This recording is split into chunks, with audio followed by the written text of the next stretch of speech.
Hello, welcome back to That's How It's Done, an interview series where we show off my fantastic hairstyles. Hi, Mom, and thanks, Carson. On average, I listen to you, Mom. So, we also have a quick announcement on behalf of Morgan Lyndall, Lyndal, if you are wanting to email her, class of 2018.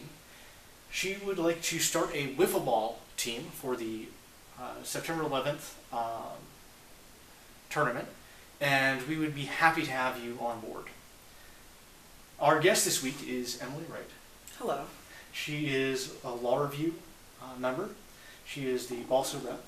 She is the president of American Constitutional Society, and you recently got married. Am I leaving anything out?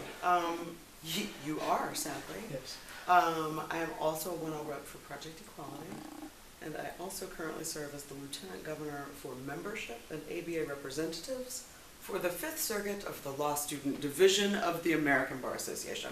I'm pretty sure that my job title for that is longer than I will hold the position. Well, that leads me right into our first question. Sure.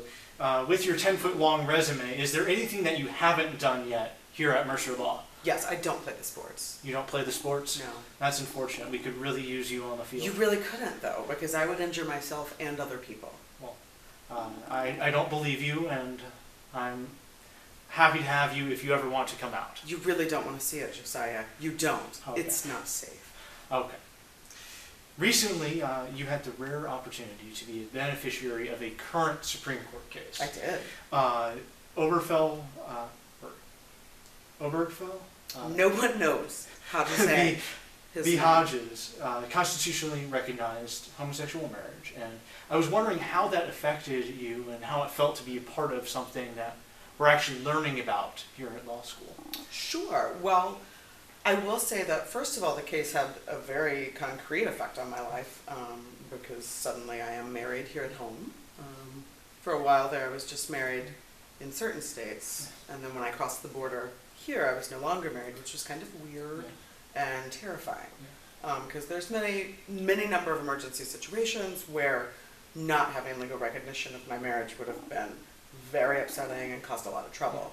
So immediately upon learning of the ruling, I just felt enormous relief. My wife was actually driving up to Atlanta to visit me that day, and I was so relieved. This sounds morbid, but I was relieved because I thought, well, if she gets in a car wreck, at least they'll let me in the hospital now.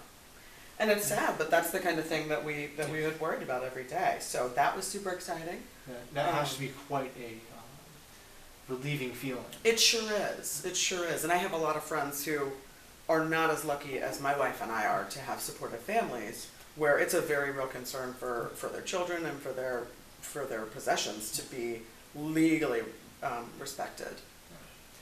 That has to be a hard situation a lot of people were facing. Absolutely, and I think people talked about celebrations, and I think there were celebrations, but I think the overwhelming sense of many gay and lesbian people was just relief because we no longer had to worry about things that we had kind of a low-level constant anxiety about all the time. That's great. Now, you're incredibly smart and incredibly humble. I know that, like many first-year students, some people struggle with the aspect of studying and how to study. I'm wondering what works best for you, because I've been trying the osmosis method, smacking myself with the book. I know that one well. Yeah. I was just trying that method downstairs in the law review office. Yes. It's not effective for me, Okay. sadly, but it does feel good. Yes. My method involves repetition, I think. I try to plan ahead, so I try to study ahead of time so that I can read the material twice. And I find that if I spend kind of a short amount of time on the material more than once, I can cumulatively spend less time.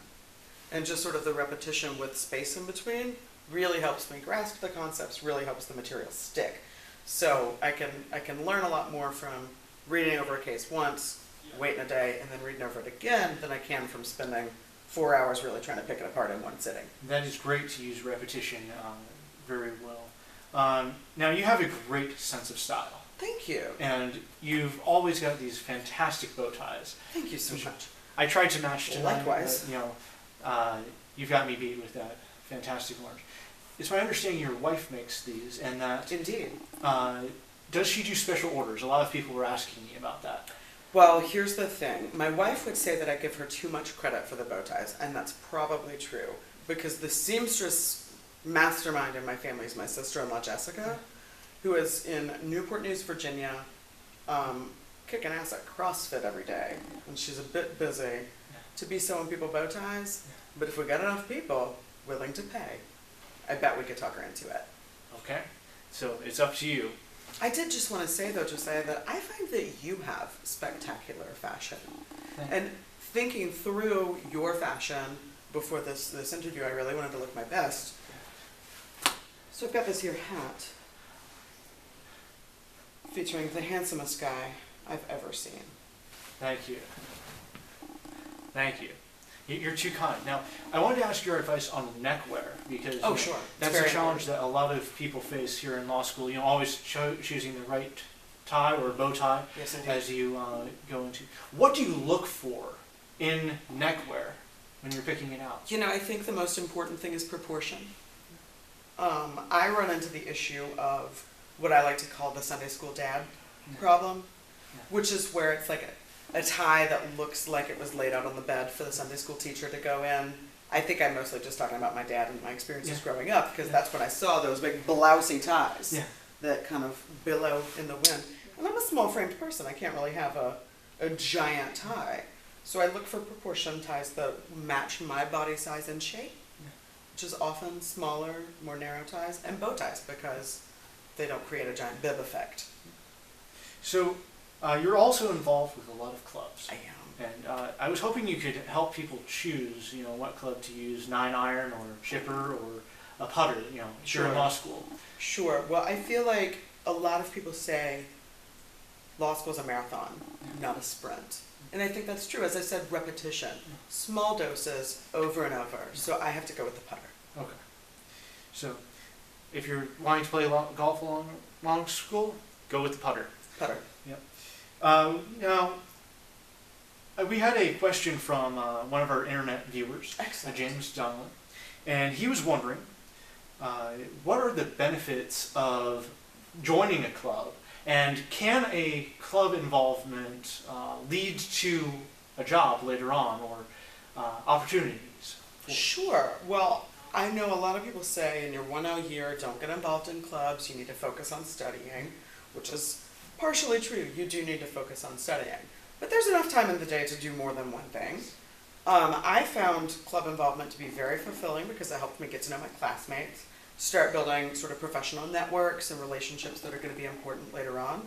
It also just was a way for me to have fun and engage in things that I'm interested in rather than things that my torts professor says I should be interested in. So that's nice. It's only been recently that I've realized the tie to employment. Through my organization membership, I've met a lot of attorneys that I've ended up seeing at firms I've interviewed with.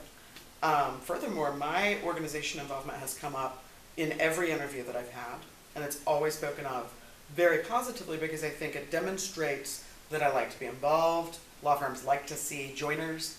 They like to see folks that can balance time and that are willing to sort of step up and be a part of something the way that I think organization involvement shows you're willing to step up and be a part of the law school community. That is fantastic. That has benefited you in all those ways. Do you have any favorite activities or favorite clubs that you go do throughout the year? Sure. Well, I love the Crazy Horse, and I love Club 10. There's a club in Johnson City, Tennessee called New Beginnings that I really love. I saw RuPaul there on my 21st birthday. I went to the Capital City Club, a country club. I went there over the summer. Sometimes I club people. Yeah. That's my favorite. Yeah. Absolutely. Wiffle ball? That would get us docked for sportsmanship, but it would be really fun. It would. Yes. It would. Yeah. So, as we conclude, I've heard that you have mad interview skills. Is that true? Yes. We're about to find out. Okay. So, I wanted to ask you a question that I pulled off of CNNmoney.com. Okay. Asked to a Stanford medical simulationist candidate. What does that even mean? I don't know. Do you pretend to have medical emergencies? I guess. Okay. I guess they're just Is that like really the easily actors injured. on that show, like Sex Sent Me to the ER? It's like medical simulationists. They just... Maybe. Or the monsters inside of me, or any Right, of those. right. I feel other- like it's got to be those people. Or maybe the guys on Scrubs or Yeah, House. maybe. I don't know. I don't either. But they're at Stanford, so evidently, Excellent. Fire away. So, who would win in a fight? Yeah. Batman or Spider-Man? Well, that question's problematic to me because, well, I always root for women, and you're not giving me one in that situation. Okay. So I'm going to say that Spider-Man and Batman, so consumed with ideas about machismo and masculinity, have fought each other until they have expired, leading to a very tragic, self-destructive path for the both of them. And they finally destroy the patriarchy when they destroy each other. That would be quite a sad day for Gotham and Metropolis. Not for the ladies of Gotham or Metropolis. I'll have to disagree with you there. Mm. Well, thank you for being such a great guest. Thank you for wearing your loveliest bow tie. Thank you. And for getting such a fantastic haircut. Thank you. Please like and comment below. What do you want to see next? Did we do well? What did we do poorly? We'll see you next week. We'll be focusing on the events, all the exciting events coming up this year. So until next time, that's how it's done.